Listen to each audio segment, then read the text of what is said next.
Yo, welcome back to the Sports Bag Bros podcast, episode number 33. But this is a live stream. If you watched us yesterday, you should know what it's all about. The fight is so big, it needs 2 days. Errol Spence is taking on Bud Crawford on the 29th of July, and we're here to talk and break it down with knowledgeable boxing enthusiasts with a lot of information and a lot of experience in this type of thing. So without further ado, you already know bias. Today, we also have Coach Danny with us.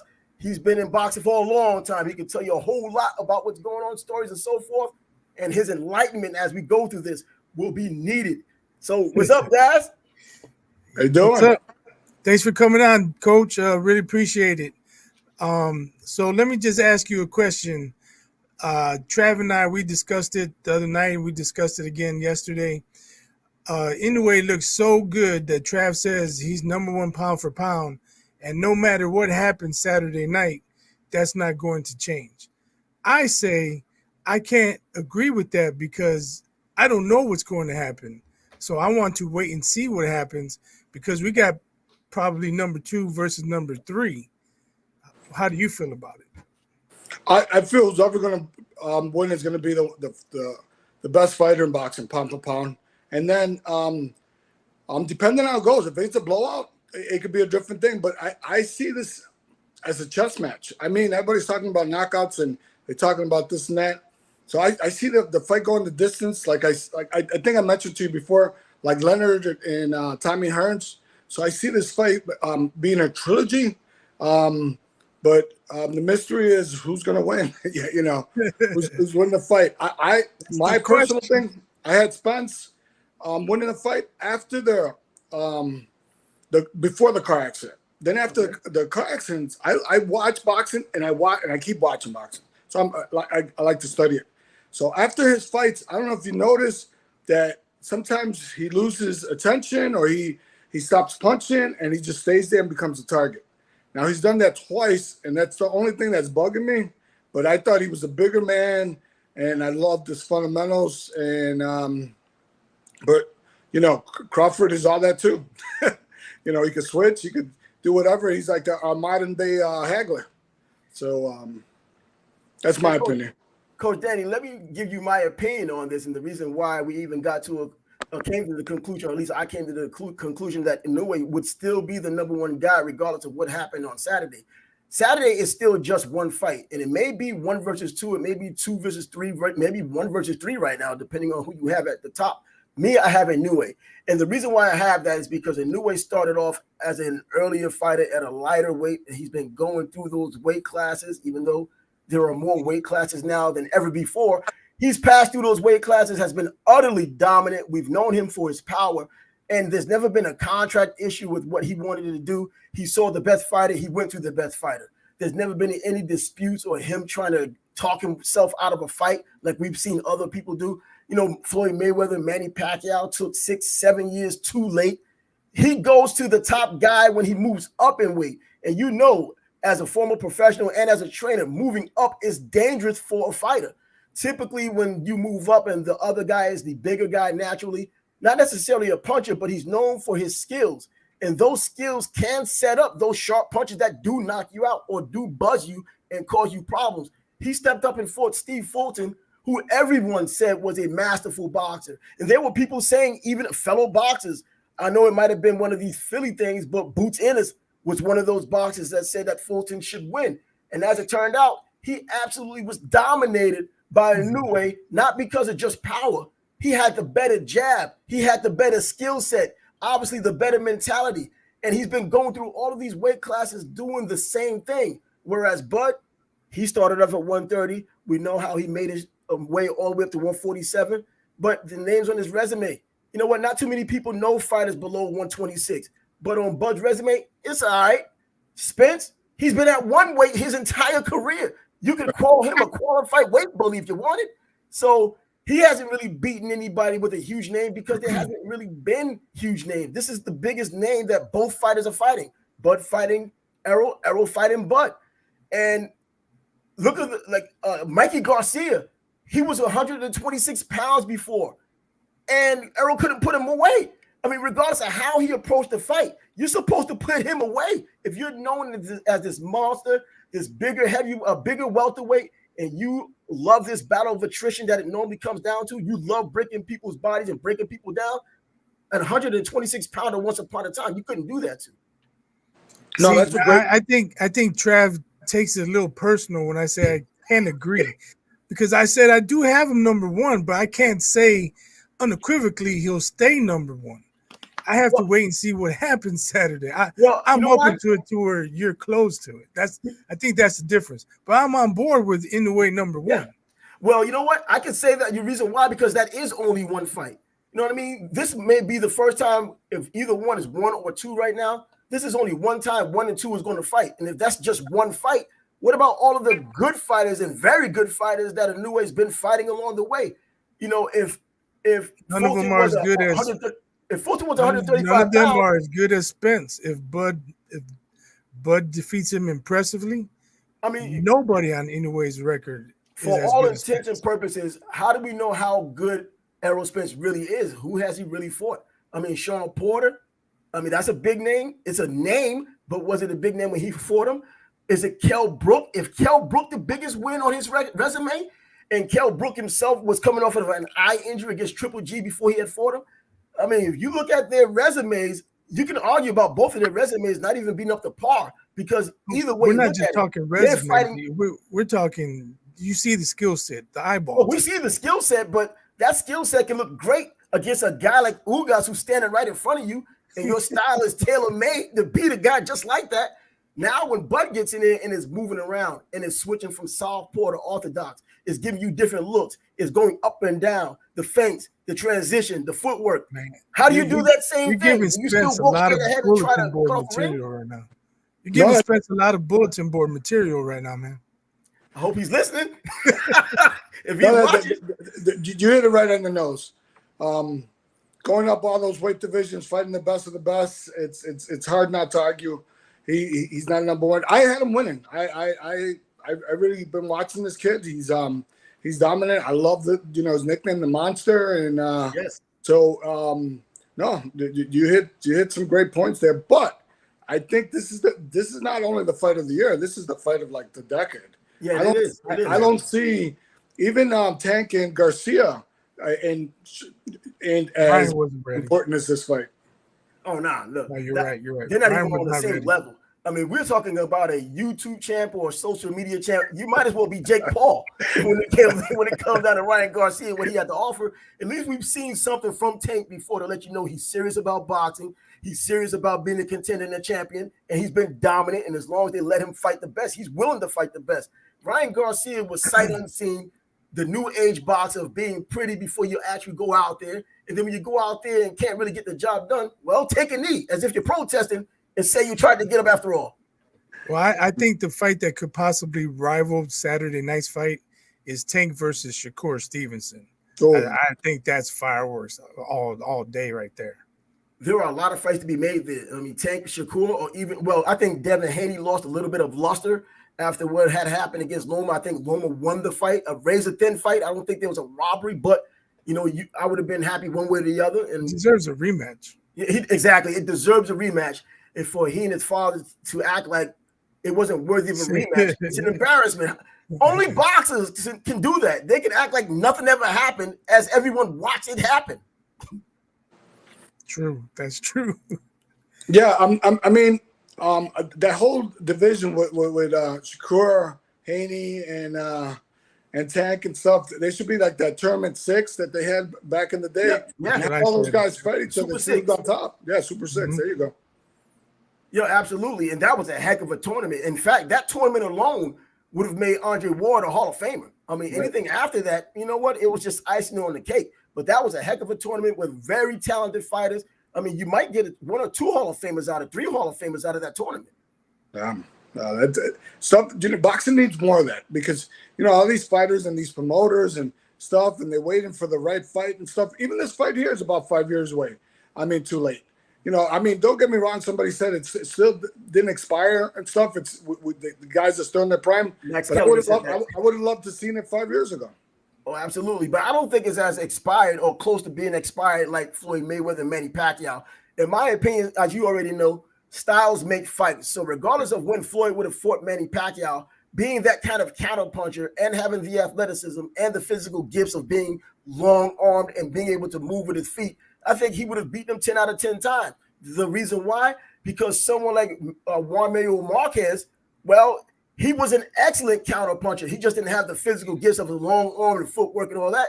And he gave Pacquiao several issues. In fact, he might have won more fights than they really gave him. And then he got the knockout. But I think that, Floyd would have won at any time. But it's not me who has to believe that. The fighter has to believe he can do it. And at the time, I don't believe Floyd believed it until he was pretty much forced into that fight because of that huge Showtime contract. Yeah, no, that was long overdue, and everybody wished it would have been sooner. But yeah, I'm a big Floyd Mayweather fan. I've been watching him since he was 14 years old. Yeah, and you're right. He could have beat him 10 out of 10 fights, but man, he always had the fighter's punch or whatever. But style wise, I got Floyd all day long. I mean, it's really hard to beat that Philly shield or shell, whatever they the call Philly it. shell, the way these guys have it. And you have to have the athleticism and the boxing IQ to pull it off, because you see so many people decide they want to point their shoulder and look like they're in the Philly shell, but they don't have the talent to really execute it the way Floyd does. They don't have the quickness, the IQ, and the athleticism to make it work. Floyd had the discipline also. He didn't make too many mistakes. And when you got a guy like that, he's not going to give you his chin very often. No, here, I'll tell you guys a real quick story. So I'm in the gym a lot, and I'm coaching, and I go to all the gyms, and everybody and their mom is trying to fight like Floyd. And I'm trying to tell them, put your hands up. But they don't understand the experience and the years of practice that Floyd has put in just to work that style. So do you know how easy it is to beat that style? So I always tell my fighter or the guy that he's sparring against, just double up the right hand, because Floyd showed you how to beat a style when he fought guys that had the same shell. Is double up that hand and that jab to the body, and you beat it every time. But so many guys, instead of, like you said, that shoulder should be pointing you, they just stay square up and they think, oh, I'm protected. No, you're not. But to double up, anybody out there, if you see somebody doing that and they're not doing it properly, or they're not using the head movement or have Floyd's reflexes, double up the right hand and thank me later. Yep. And, and when you talk about the Philly shell, even basic boxing, fundamental boxing 101, you're supposed to make yourself as small a target as possible so you don't square up. You should be learning that on the first day. And I understand most people do. It's just that once they get familiar with being in boxing and the movements and getting experience, they start throwing their own little ruffle in there. They start throwing their own little flair in there, and they take themselves a little bit away from the fundamentals that they initially had learned, and they square up a little bit, even if it's just feigning, just to get a fighter to do something you want him to do while you're squared up so you can counter him. But it still takes away from being the smallest target possible. And the way to do that is to have your lead foot in front, back foot in back, and pointing the shoulder like the corner of a wall is harder to hit than the broadside of a wall. It seems basic, but they seem to forget it a whole lot of times. Yeah, when I coach fighters, anybody will tell you I start from the ground up. The foundation is the number one thing you're on boxing. And I tell so many fighters, we start with footwork. Everybody in their mind wants to throw punches. And I'm like, that's the last thing we're going to do. And a lot of guys get frustrated. But I say, if you keep it up, you're going to be a champion. I trained so many champions, national champions. David Diaz went to the Olympics. So, and also became a world champion. But everything started with footwork. And everybody's watching TV and they're watching this and that. They want to do what everybody's doing, but they don't know the hours and the dedication that everybody put in just to become that good. It just didn't come overnight. And like you just pointed out, if you ain't staying skinny and your footwork ain't proper, ain't nothing gonna work. Boxing is the quintessential garbage in, garbage out business, because if you put in all the work, you're gonna get out something good. If you're putting in a half-ass effort, you're probably gonna get your beaten half to death because of it.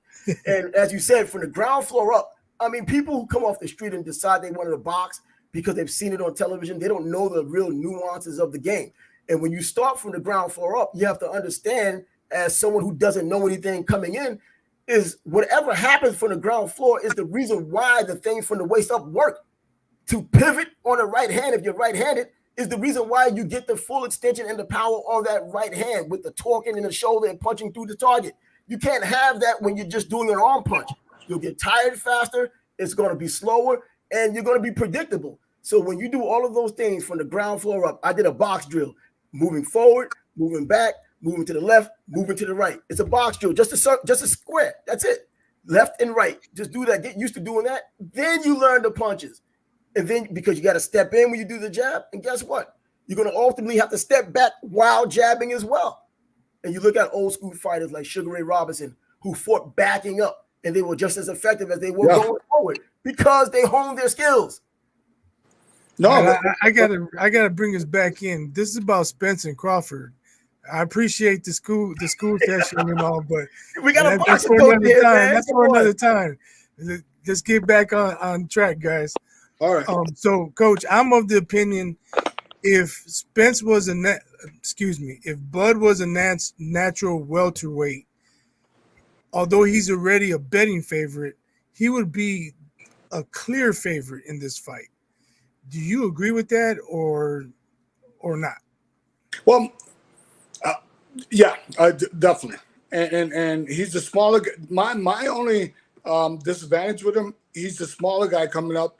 I know guys in Texas that train with Spence. They said he got up to like 175 pounds. He walks around super heavy, and his discipline and his training, he gets really ripped. So there was a time where they were at a fight behind the stage, and Crawford was making fun of his weight because he was so heavy. But the thing about it is he's just a big guy. And the reason that he dominates so many people, if you see his bone structure, his body is just so much bigger. And you know, he's doing something right to cut that weight and being ready for that fight. But somebody said, and don't quote me on this, that he challenged Canelo, that he said, I'll move up to 160 and fight you. And Canelo, I guess their people, whatever, and this is hearsay, turned it down because he's that big. He's in the ring. He spars, you know, with everybody in camp. What happened? Canelo doesn't want real fights. Not anymore. I thought he used to, man, but now I see it and I'm like, oh my God, he's disappointed. So let me ask this. You know, Bud has a wrestling background. Right. Would that help him in this fight? Always. And anytime you're an athlete, anytime your balance, your footwork, all that helps, especially in fight and grabbing. I mean, the great Berto Duran, one of the things he was so good at, it was infighting. And the way he grabbed fighters. So that made him amazing. What? Number 7, make it long. Oh, Andre the Boxer has stepped into the conversation. It looks like he's kind of being busy right now. Make sure you show your face. We don't want to see it, but let's show your face. I think that's one thing people aren't mentioning, Bud's wrestling ability. Y'all. What's up, Andre? How you doing? How you doing? I think people have mentioned Bud's wrestling background because, like Coach has said, fighting inside and doing all that muscling and all that matters. You know, you saw Bud doing the 400+ pound deadlift. And I know that that's more than just deadlifting to show people how strong he is, but it's also helping for when Spence decides to lean on him, which he probably will do because he is the smaller guy. All of that matters. And having that wrestling background when you're getting into the clinch and you're trying to get position and you're trying to make room for that uppercut, it matters how to position yourself. I think it also helps with your footwork because you know how to get around and you know your next move getting around, but not necessarily throwing a punch, but just getting position. Right. So, Andre, we're talking about Bud's wrestling background and how that could help him Saturday night. Hello? Yeah. Can you hear it? Well, you'll hear it later. Yeah, but I think that background does help. You know, one thing I wanted to talk about is you saw the presser today. Now, what does the presser matter? Bias, you saw the presser. Does it really matter what happens during the presser when all the work has been done and the fight is just a couple of days away? What changes? Nothing, I don't believe. I'm sure Danny can speak to this better than I can, and of course Andre, but it's more entertainment, if you ask me. Words don't mean anything. Nope. Sometimes if one guy is so much better than the other, and the lesser fighter says something to irk the better fighter, he's just gonna get a worse ass whooping, you know. But when guys are evenly matched, what can be said that's going to sway the field in one person's favor? I don't see it. See, I just see it as entertainment. I missed the conference. You saw the conference, and you were talking about the dudes on the outside who aren't getting in the ring chirping. What kind of a monkey wrench does that throw in there? Does it get a fighter pissed off, or would you think it would get a fighter upset, or does it? I don't believe it changes anything. But the way these guys have promoted this fight up until this point, they've shown a bunch of respect to one another. To have an outlier come in and throw a monkey wrench into the nice promotion of everybody being nice and happy, we just want to fight, I think that makes it look bad. Well, I've been there. And one of the things that I'm going to tell you is that when you've done it so many times, you almost become immune. You're there to sell tickets. Remember, you're there to get the crowd all riled up and the fans and everybody. So your job is really focus on the fight. You did all the training. You did all the work. They're undefeated fighters. They're champions. They've been through it. So all that's not going to phase them. I mean, Muhammad Ali said something real great one time. He goes, you know what? 80% of the people are coming to see me lose, and the other 20% to come to see me win. As long as they buy my ticket, who cares? And that's what put up people paying for the ticket. That's it. Right. You know, now as far as fighters that have been hurt in the past, we've seen, look, if you box at any time, I don't care who you are, whether you're in the gym, you're going to get buzzed, or in a fight, you're going to get buzzed. I mean, both of these fighters have been hit before, hurt before, and they're both still undefeated. So they've already shown the resolve to be able to overcome whatever adversity there is up to this point. And if there's more adversity on Saturday, which one of those guys you think has that inner fortitude and that wherewithal to overcome that adversity and prove that they're the better man? Because Spence being a bigger guy, you're talking about breaking bodies, he makes you lean towards him. But what does your eye say? What does your mind say? Who are you asking? Who's that for? For anybody, you know what? My mind said it's a 50-50 fight, and I can see Spence breaking down Crawford with the body shot, because Crawford never had to fight a guy that big in his boxing career yet, and Bud hasn't fought anybody that fast and that clever as Crawford is. I mean, Spence have fought anybody like Crawford. But I can see Spence breaking him down. I can see that. But I also can see when Crawford get hurt, he turns to a different animal. He's like getting vicious. So, and I see Spence get hurt. When he hits Spence on top of the head, he wobbles. And you see the fights that he got hit with overhand right, overhand left, he wobbles. So if Crawford can take advantage of that, he'll be in a good spot. But then again, I see Spence coming to him, breaking him down, jabbing, body, turning the pressures up. I can see that happening. But he won't stand there and let him do it like Ugas just stood there and act like he couldn't even move out of the way. Nah. Bud is going to move, and not only is Bud going to move, he can switch. Remember this: a southpaw hates another southpaw, and Spence hasn't fought a lot of southpaws. Bud is going to do both of those. Yeah, it's been a long time that he's fought a southpaw. Yeah. But let me just mention, since Trav mentioned the press conference, they asked Bud about him having 7 straight knockouts and what's going to happen Saturday night.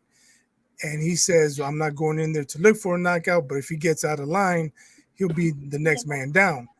And Spence right away replied, I'm always out of line. I'm going to get out of line. And Bud said, well, I'm going to take my belt off. And Spence said, I'm not one of your kids. And Bud told him, I'm going to treat you like one of my kids. So that's why I say it's entertainment. And yes, I agree with you, Coach. It's all to sell tickets, build hype, get excitement, generate excitement and interest. But I don't think that little exchange is going to make a difference into what happens Saturday night. Look, the tickets are sold, and the people who are going to decide to watch the fight, they're going to watch the fight. The ones who are going to pay are going to pay. The other ones who are going to stream are going to stream. There are going to be a lot of people watching this fight. I took some clips off both fighters at times in their career in which they were hurt. So let's check out some of that real quick.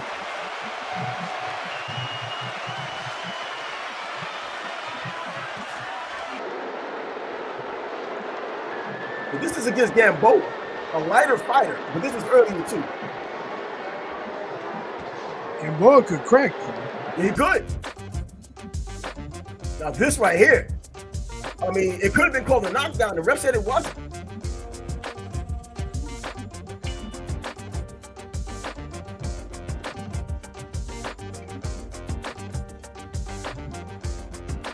It probably should have been. Yeah, I mean, everything says, according to the rules of boxing, it should have been a knockdown. No big deal, though.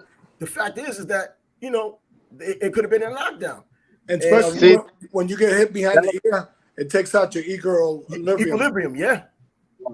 See, that fight right there, that's why I said I can see Spence beating Crawford right there. Because if Spence hits harder than that guy and he'll come forward and he's better than that guy, You're ordering it for breakfast? Crawford, he's a smaller guy, he can get hurt. But he might be a little more tentative against someone like Spence. I mean, he's still going to have his whereabouts about him, you know, when he knows who he's in there with. I mean, unless he gets caught with a serious shot and forgets who he's there with. He doesn't have his senses. Now, outside of that, you know you in there with Spence. I don't think he's going to let the bravado prevent him from holding and clinching if he has to, as some fighters don't know how to because they used to be in the offensive guy and the better fighter. No, without a doubt. And one of the things that Crawford does, and you could notice there, when he switches, he stays squared up a little bit, and he becomes vulnerable to get hit. So that's one of the things you got to watch. And there's a trick for southpaws and vice versa and stuff. It's to step on their foot. Yeah, well, you know what? It's part of the game. It happens anyway, inadvertently. But if you can throw a little bit something on purpose in there, it may do a little bit more. But here's another clip I have of Errol Spence. Top of the head. Blocked that right hand from Garcia. Yeah, he did. He turns his back. I think he's so afraid of his teeth getting knocked out, he's always checking. Yeah, Coach mentioned just a minute ago that he just loses focus. This is losing focus. Look at your mouthpiece instead of the guy in front of you. And that's what I was talking about right there. But you got to remember, this happened after the accident. Yeah. So there's two incidents after that accident that he's just lost his concentration. I don't know what it is, but I've seen it twice already. And this picture right here is him in the hospital after that Lamborghini accident. I mean, there was a lot of damage done. You know, he has some veneers now, and so he's worried so much about the way he looks, I guess, because he's looking for his teeth inside of the mouthpiece during a fight. Forget about it. You got to get out there and fight. Right. Yeah, it's hard to speak to someone's psyche, but if he's worried about his teeth, he's gonna have to keep focused Saturday night. He's gonna have to, man. Ugas didn't do anything too much to him when he saw him looking around for his freaking teeth. Bud is a straight up dog. He's coming after you. If he knows that soon as you take your attention off of him and he think there's something going awry to where you're just not paying attention for that split second, he's coming after you. I mean, that's just how he is. And I think Spence would do the same with Bud. I think Bud is faster because he's smaller and quicker, but shoot, you got to pay attention, man. You got to be laser focused in these fights. Yeah, you know, when you talk about teeth, I was training with Angelo one time down in Miami, and one of the guys had this custom mouthpiece that I almost had to pry it out of his mouth. He had it custom made from a dentist, and I'm pretty sure, you know, as a world champion, he could find a good dentist or somebody that could put a real good mouthpiece, and you almost have to pry it out of his mouth because you're right. A cheap mouthpiece, I seen people's teeth come out with a cheap mouthpiece, but something nice and thick and custom should stay on pretty tight. It's the little things, the little things like a mouthpiece is important in a fight like this. I mean, let's kind of break it down a little further than what we did yesterday, because yesterday was just one of the best discussions on boxing we've ever had. In fact, the best discussion on boxing we've had.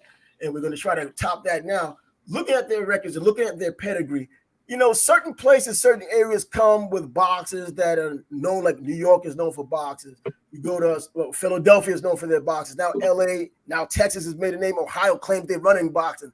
You know, you have all of these different places. Chicago has boxers. Gary, Indiana, hell, you know, has Tony Zale and Angel Manfredi, if you want to throw him out there. He's not from Gary. Oh, well, does he live in Gary or fighting out of Gary? I don't know why he claimed Gary. He went to my high school in East Indiana. Indiana. That's what he's claiming. But, you know, I guess his gym is in Gary. He fought out of Gary. But in any event, you know, location doesn't matter. I mean, Errol Spence is in Texas. Bud is in Nebraska, which you can't even remember a boxer with a name other than what that guy Standard that fought Joe Frazier years ago that came from there. I mean, what differences does it make between where they come from, in your opinion, Coach? Me going to the Nationals, right? And I'm gonna let you in a little secret, right? So we used to see, like you said, we already knew who was tough. It was always New York. It was always Chicago, LA, Texas, and stuff. So if we had a fighter from Nebraska, if we had somebody from Hawaii, or we had somebody from Seattle, we always knew we were going to get a win.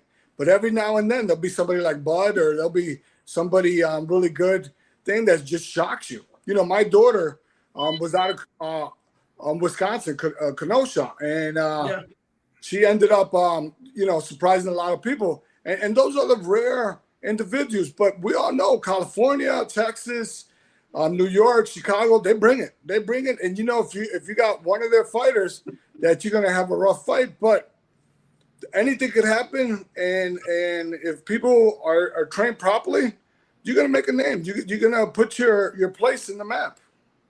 Yeah, because let's just be clear about one thing, though. He's from Nebraska, yeah, but he's not from the nice part of Omaha. No, Omaha's terrible. I've seen it on HBO years ago.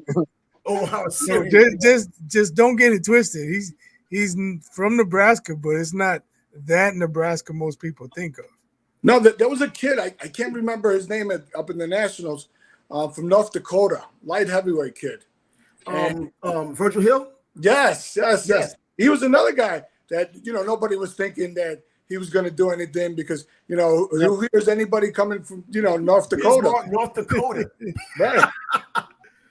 Yeah, but he was a heck of a fighter. I mean, but that's I don't know why he's not even in the Hall of Fame right now for the kind of resume he had. I hope they don't hold it against him for what Roy Jones did to him and ultimately what Tommy Hearns had done. I think he had a heck of a record. He was a pretty big mainstay in boxing.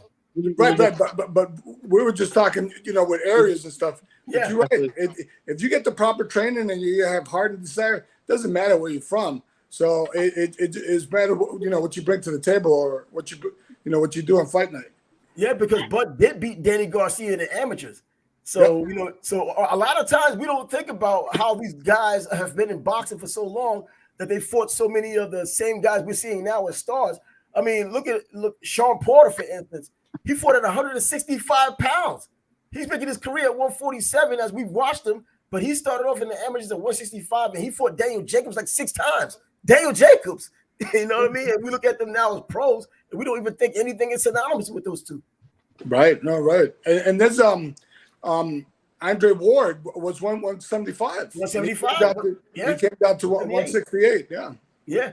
I thought exactly. Typically, the fighters go up; they don't go down. Especially so big. I mean, you're talking 178 as an amateur, then going down to 168. That's a huge drop, and that's why I thought Errol Spence would have gone up to 154 since the 156 class is not there anymore. It's 152, which used to be the old 147. Right. But talent is talent, regardless of how you put it. But you look at the common opponent that these two have. We talked about it yesterday. Sean Porter is one of those fighters, and then you use Kell Brook, but you really can't use Kell Brook. He was completely shot by the time Bud had gotten to him. And even Sean Porter, not necessarily shot, but his style of fighting, which is so aggressive, he takes a lot of punishment. The wear and tear could happen overnight, even though they only fought 2 years apart. I mean, do you see any difference between the way both guys handled it? One guy knocks him out, the other guy didn't, but one got him at the latter part and finally his last fight, whereas the other guy didn't. I mean, it was before the accident. Well, I saw the interview with Porter, and Porter was saying that, when he fought Crawford, he wasn't 100%. He said that when he fought Spence, he was 100%, and that's the reason that he didn't get knocked out. And I think there was some stuff going on with the Crawford fight that he was not 100%. And trust me, no fighter is 100% most of the time because of all the sparring and all the training that you do. Sparring partners get the best out of so many fighters. And people don't know that. A lot of guys that get hurt, they get hurt in sparring. And a lot of times when you get guys with concussions and all these injuries, it happens in the training. Because you put in so much work for that fight that sometimes it's called leaving it in the gym. You said about Indiana, Tony Zale didn't become great until he met, I forget the coach that he met, and he had him training, half of his training. And Tony Zale was saying, "You crazy? I'm not going to be good." He goes, No, you don't understand, Tony. You're leaving it in the gym. And he ended up fighting. He ended up winning a world champion because he didn't even train that hard. And that's the thing that I with my fighters, I don't have them sparring every day. I have them sparring every other day. But there's times that when you train really hard for a big fight, you leave it in the gym. And he said that's what happened with Crawford. But Joe Calzaghe's father, Enzo, did the same thing with him. He didn't even allow him to spar. He was fresh as a daisy when fights came along, still sharp. I don't know how he was able to do that, but sparring was kept to a minimum. And then you have guys like James Toney who just live in the gym, and you can see the results of it all the time. The wear and tear, just seriously, he's just a different kind of guy. But between Spence and Spence and Bud, you see the common opponents. You saw how they fought Kell Brook. This was earlier in Spence's career. He fought Kell Brook. Kell Brook was coming off an eye injury against Triple G after moving up to 160, coming back down to 147 where he won the title against Porter. And Errol had to come back in that fight in order to win that fight. Yeah, no, definitely. And the thing about it is, I had Spence winning this fight just before that car accident. But now it's a whole different thing. And you showed the clips. That was amazing that you got to show that, because if you slip with Crawford, it's over. These guys are professionals. Just one thing. If you lose concentration for a second, you got to remember the time that I forgot the kid that fought Floyd Mayweather, and he went to tap him to say sorry, and Floyd put him in his ass. Victor Ortiz. So Ortiz. if you slip up for a second with Crawford, you're gonna be on your ass. But that was I believe it was Sean Porter when he's talking about Bud's power, and he's saying that his punches are different from Errol's. He says, if I wave a towel at you, I could do it all day and it's not going to bother you. But if I snap it, you're going to feel it and you're going to be ready to fight. And he says that's what Bud's punches are like. But yeah, they sting. But then he hits you so often. And by the way, I've been hearing people saying how Bud gets hit a lot. But according to Punch Stat, I know you can't really look at Punch Stat. There's a margin of error on there, I think, of 3%. But, it looks like he gets hit. But we remember the hits more with him because he doesn't get hit as much. It's like Floyd Mayweather. When he got a hit, we were more surprised that he even lost a round because he doesn't lose many rounds. So it's more of an anomaly to you than just thinking he's in boxing. He should get hit or he may lose a round. So I think Bud get hit with like little punches, like jabs here and there. He don't get hit with flush shots like that. And when he does, he reacts very quickly, like, oh, I gotta get that bite all the time. So when he does get hit, like, oh shoot, but okay, and then he comes right back. Oh, but look, Bud back in control again, and that's the reason why. Because people say he don't get hit, he get hit, he just don't get hit hard like that. Well, aside from Errol worrying about his teeth every time, what do you think really bothered him with the accident? Of course, obviously he was injured in there, but he pretty much just said, you know what, I just pretty much chipped a tooth, and we saw the pictures of how he was bruised up in the face. But all of the other, internally, there weren't any broken ribs that we know of. There wasn't a broken arm that we know of. And then, there was a torn retina later on that didn't have anything to do with that. How much did that accident really bother him other than psychologically worrying about his teeth? Well, go ahead. I would say mental. I'm gonna say he's mentally not the same, and he knows it. You see it in his fights. He's not as fast as he used to be. I mean, he ain't much drop off, but you can see the difference. If you watch Errol Spence, you see the different way he come at you sometimes. Like he's like a little more timid now in some of his fights. But you can see it. If you really watch Errol Spence, you can see the little stuff he does. Like, he ain't the same. And he'll tell you he's not the same fighter. Coach already said that earlier. Yeah. But I'm not going to say in this case here, but most times I don't typically listen to a lot of boxers when they come with these excuses. Even just a little while ago, mentioning how Sean Porter was saying, I'm not 100%. Most boxers say that when they lose fights, because if he'd have won the fight, he'd been looking for a rematch. You know, if he'd have beaten Bud, he was looking for a rematch with Spence later on, you know, making that a super fight if he wanted to do that. That's what I said yesterday. Yeah, exactly. Fighters say the same thing. But Fighters do that often. I mean, they do that all the time. But I've been in the corner. I've been in training camps where it is true. A lot of guys ain't going there 100%. I mean, even when I was fighting, I wished a lot of times, you know, I was 100%, especially when guys take a short notice fight or they're in there, you know, they can't find sparring or they got too much sparring. So a lot of times, I'm not saying the guy's lying, but a lot of times these guys ain't 100%. It's really hard to go through a whole training camp without nothing happening. Oh, absolutely. I mean, definitely. It's a physical sport. It's a physical sport. People are punching one another. And regardless of how big the gloves are, it's still a concussive sport. So you can still get a concussion even with 24-ounce gloves like Ed Jones used to use. So I understand that part. And, you know, it's just, you know, the wear and tear of training camp and then going into a fight and still trying to be on top of your game. You know, people look at Floyd smiling going into the ring, or even Shane Mosley smiling and going into the ring. They don't even think about what might have happened during the training camp, or even we'll go further with even Tio Lopez. You know, he looked bad in his previous 2 fights before. He looked great against Josh Taylor. And I didn't know all of the things that were going on in his life, his private life at the time, that would have affected the way he fought fights or even prepared, with the marriage and the divorce and the children and all that type of thing. I didn't know any of that. And that does affect the fighter. And I didn't realize till afterwards that it affected him. And he finally came to the tail end of all those issues. And we saw the performance against Josh Taylor when most people thought that there was no chance for Tio. They thought this would be the fight that would be. He went back to boxing and not trying to rely on just his power that he seems to no longer have at 140. You know, we've talked about in the past that he fell in love with his power and he just thought he was going to go in there and blitz people and knock them out. But against Taylor, he went back to boxing, and you saw the result. Yeah, I was gonna say that some fighters, they go in training camp and they do have a lot of personal issues that no one knows. Like no one knows if they're going to divorce. So when they fight, they'll have it all. Like, oh man, he look like he's slow, like he looks sane, because he might have an injury, but he might have something going on mentally with his family that a lot of people don't know anything about.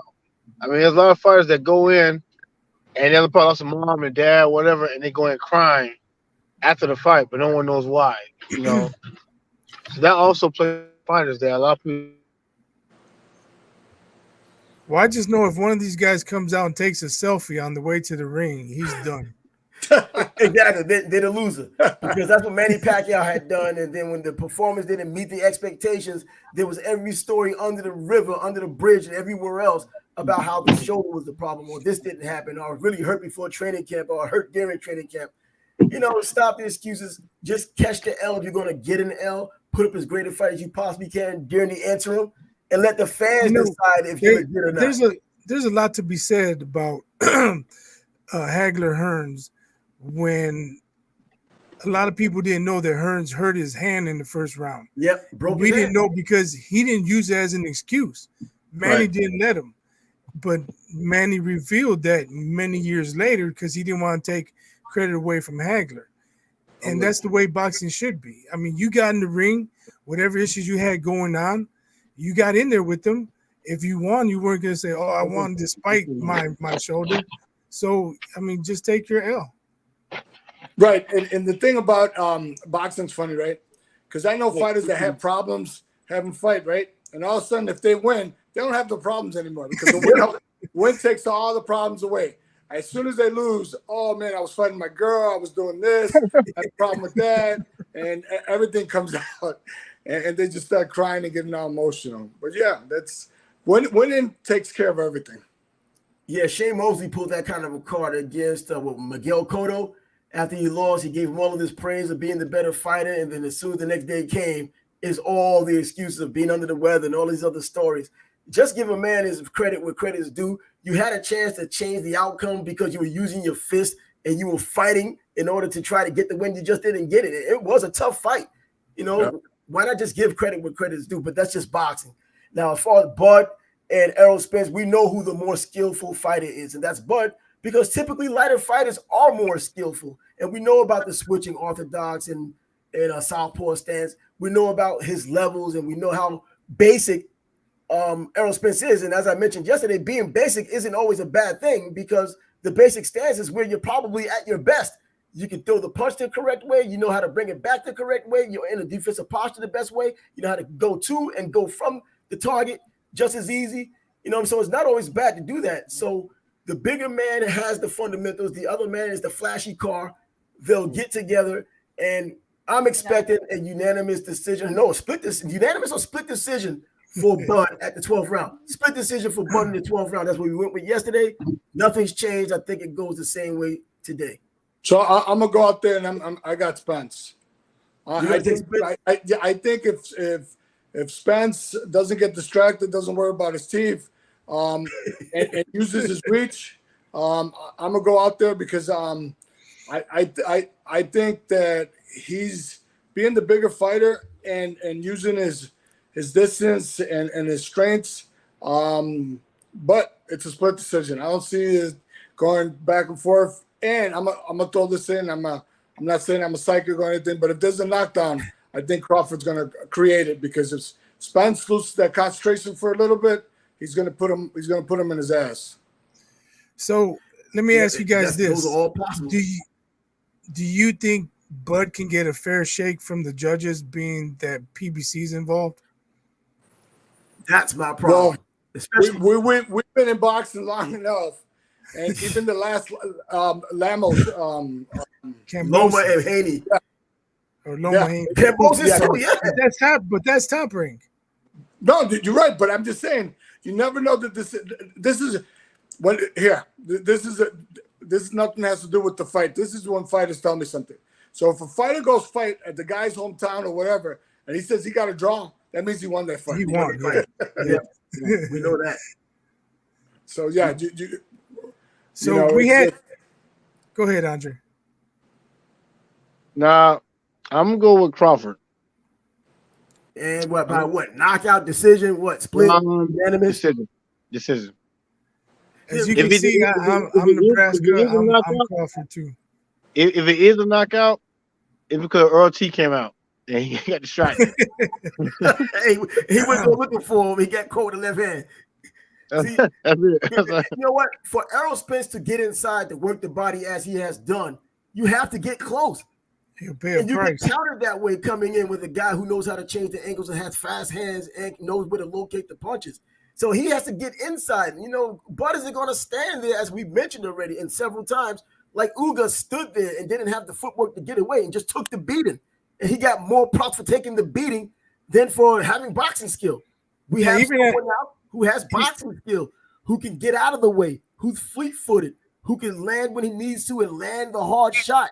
Precision. Yeah, even after Spence had the little mental lapse and he rocked him into the ropes, he didn't go after him like he had him hurt. I believe Spence came back and won that round. Yeah, exactly. He didn't. What? I think a little bit of him knew something was off, of Ugas figured something was off, and he didn't want to take full advantage. Most fighters go after it. They don't care if it's a mistake or not. They're going after it because of that killer instinct. Ugas kind of stood around, kind of threw some arm punches, and that was it. Spence got back on, got it back together, and started beating on him again. And we saw how it ended. Yeah, but different animal. He's gonna go. Yeah, as you can see, I'm Nebraska. I'm Bud. Yeah. I don't know. I'm not gonna say knockout or decision. I'm just gonna say some way, somehow, he's going to win. I just hope he doesn't get screwed by the judges. Yeah, now that you brought that to the table and going by some of these poor decisions this year in particular, even though there's been some great boxing going on, these judges have been terrible. I mean, they've left a lot to be desired. I don't want a CJ Ross or the Adelaide Bird to ruin the night. And we don't want, just because PBC is involved, to ruin the night as well. But we know that's all a possibility, man, and take it away. And it forces the rematch because everybody gets rich again. But it would tarnish a legacy too, because if someone's going to lose when they should have won and they're losing their O because of it, that's a travesty. Yeah, I agree with that. Yeah, I'm predicting that this is going to be a trilogy. I believe it's going to be going back and forth. Well, you know Are what? you sure? I mean, I think Spence is ready to move up. I don't know how long he can He's stay at weight bullying right now 147. for the longest. Well, like I just said, like I talked to some people in Texas, and they said when he's not training, he's up all the way up to 175. He's walking around 175. Yeah, That's good because he could get to 200. He could do Durant's business and get to 200. Somebody asked him about him looking mean, or is it because Fight Zone was here? He said no, because he's cutting weight. He's hungry. He says not eating weight is making him mean or mad. Mad, not mean, mad. Yeah, I can see that. I mean, yeah, your mind works differently, man. You look at the weigh-in when the weigh-in happens tomorrow, and when they show the weigh-in, see the first guy to run to the bottle, or how fast the guy gets to the bottle after he does the weigh-in to get that hydration going. You know, that's another factor. I'll put my money on Spence. He's going to be running first. Oh, that dude's going to run to a gallon of water. What if he eats too much or hydrates too much? Could that affect him Saturday night? Oh, I've seen that. Absolutely. I think that happens. Not these guys. They're like real professional. Yo, they are real professional, but you're still cutting weight. But you're still human. You're still human. Yep. I mean, if he's talking about he's mad because he can't eat, and he's like, "Yo, give me that steak and potatoes, man." Yeah. Well, they found out. I'm not a nutritionist. I got a friend of mine that is. That's one of the worst things you could do is put something that heavy on your body, because you need to get your body back to normal like in 24 hours. So they said the last thing you want to do is go to a steak, because I guess it messes up your stomach and stuff. I'm not a nutritionist. I didn't know nothing about that. Wish I would have, but I seen fighters that were cutting weight and then go to a buffet or whatever and forget about it. They got the runs right before the fight. I mean, look what happened with James Toney and Roy Jones when they fought. James Toney gained like about 18 pounds or more in the 24-hour period. He didn't sweat throughout the entire fight. The only moisture he had on him was from the sponge that they put on his head throughout the fight. Now, it's not Roy's fault that he was sluggish and lethargic and couldn't fight the way we've known him to fight. That's his problem, because he's the one who had discipline issues keeping his weight throughout his entire career. Roy came in on shape. He did his job, and he won the fight because of it. But yeah, an example you guys would know more than this. Is there a clause that you got to come in 10 pounds to the next guy, or there's no? I haven't heard that. No clause in this fight. We would have heard of a clause if there was a clause in this fight. Yeah. Typically, I guarantee Spence is going to be over 10 pounds easily. Oh yeah, I can see that too. Yeah. Just from the water on the stage, let alone what he's going to eat later on. Just from the water after the weigh-in, he's going to gain like 5 to 10 pounds. He's going to drink a couple of gallons, and then he's going to eat at nighttime. And but this is something they've done all the time. Usually, when you're in great shape, you don't put on as much weight. When you've kind of been a partier and all that kind of thing, then the weight comes on. Errol Spence has been known to be a partier in the past. I think he's learned his lesson. He doesn't do it as much now. And it kind of leads me to remember when Arturo Gatti gained 20 pounds in between the day before the fight and the fight.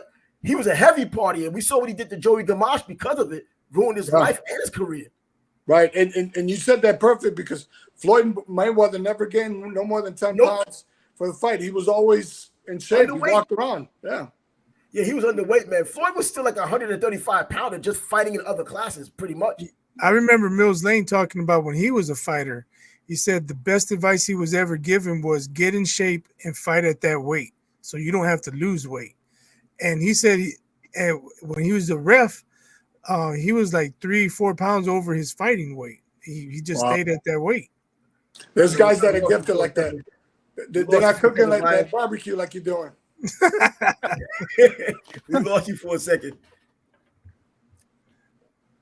Who did you lose? No, I said we lost Bias for a second. He left and came back. At least on my screen, he did. No, I heard him. I was messing about. He'd be smoking and cooking out there. I'll be watching him. Hey, well, my friends come over. I gotta entertain them. There you go, bro. Oh yeah, hear about those barbecues you be having during a big fight. Hey, that's a big deal. That's what you're supposed to have. And this is one of those fights that deserves the huge barbecue. Yeah, one fight. I think it might have been the night Marquez knocked out Marquez. I had so many people in my house. Back then, I had the man cave. We watched all the fights in the basement. Every chair was taken up. The couches, the recliners, all the folding chairs I had up. I had to watch from the stairs. In your own house. Yeah, in my own house. I mean, I wasn't gonna make somebody move. Hey, man, that's my seat. Yeah, I know, right? But they should have had some respect, though. I was Come on, closest to the bathroom. Hey, you know what? Hey, I'm going to trip over and hit the bathroom. But anyways, I guess that's going to end it for tonight as we finally put a wrap on Errol Spence taking on Bud Crawford, July 29th. You know, Saturday in Las Vegas, one of the best fights, if not the best fight in the past 10 years. We're definitely going to have a chance to talk about it on Monday because it should be wrapped up by then. So we'll either have our answers of the new number one pound for pound, or does a new way stay number one pound for pound? In my book, he's going to, but let's see if his mind changes because of it. Yeah, thanks for coming on, Coach. Thanks for coming on, Andre. Thanks for having me. Thanks, Coach. Nice Excellent discussion on all things, but we did talk about Bud. We did talk about Bud. Spence, we talked about boxing. That's what people like to hear. So until next time, episode 32 is off, 33 now gone, and now see you on 34 Monday. Take care, guys. All right. Bye. Enjoy the fight.